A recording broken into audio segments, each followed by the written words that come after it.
Okay, for those who have just joined us, we are currently in the interaction design section of this presentation.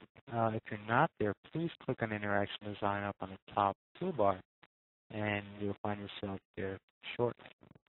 Again, this section starts off with a note, which I had mentioned earlier in this presentation. Later on in this presentation, I will focus on the advantages of having a very tightly coordinated strategy between your usability, interaction design, visual design, information architecture, and other sections of this presentation. Now, the web provides a user with a vast variety of interaction methods.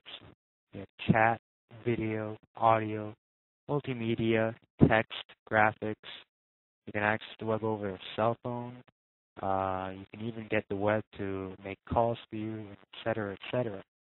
A web presence must understand and prioritize what content it wants to deliver to the user. That is essentially information architecture. In fact, in the previous section, we spoke about how once you made the correct strategic homework, understood the business area you want to pursue, understand the customer you want to pursue, organize your content portfolio, and create initial information architecture, that you're ready to begin the interaction design phase. Now, usability is the section after this one. In no way do I want to say that usability should not be included in this interactive design process. Now, very differently, I think the usability expert or information designer, whoever is responsible for this portion or this type of web standard within your web presence, should work very closely, even beginning from the information architecture standpoint. At this point within the interaction design, whether that's the information designer who's doing it or someone else, you need to start choosing the correct delivery mechanisms best suited for the different content within your content portfolio. For example, if you are a website dedicated to demonstrating or showcasing information about cars, which uses heavy graphics or multimedia, obviously, you would understand that, in order to successfully do that, you need to have a user base which had high speed or internet connections quick enough to be able to view the content without going through a lot of frustration. Now, navigation is the single most important interaction tool available to users. It lets people decide how and when they can access content. General rules of thumb are: it must be easy to learn, it must be consistent, navigation must give users feedback, and it must use understandable nomenclature. The way we create experiences is by focusing on usability, functionality, availability, reliability, and usefulness. Within navigation, you must always give an indicator of where a user is, where they can go, and what they can do. Other rules of thumb are: you should provide redundant text navigation for users surfing with text-only browsers.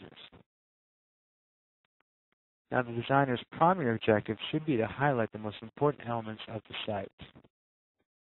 In navigation architecture, one should try to be as brief and descriptive as possible.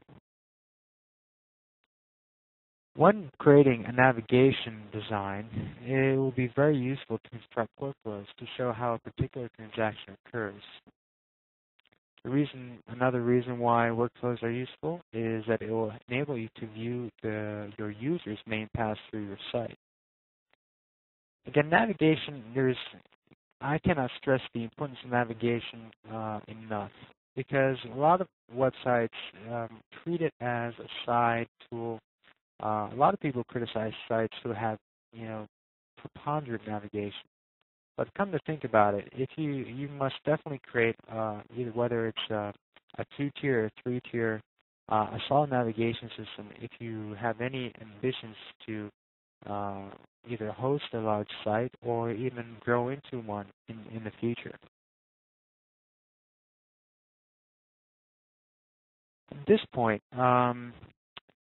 I'll touch base on what I think the ideal sites are terms of interaction design later on in this presentation, probably when we get into the ongoing operations section. Because good interaction really works well when you have people following a stable long-term vision. And also interaction design is heavily linked into information architecture and usability, which is backed up by visual design, which gives you pretty much 70% of the web marketing platform that you will want to utilize later on if you intend to be an aggressive marketing site.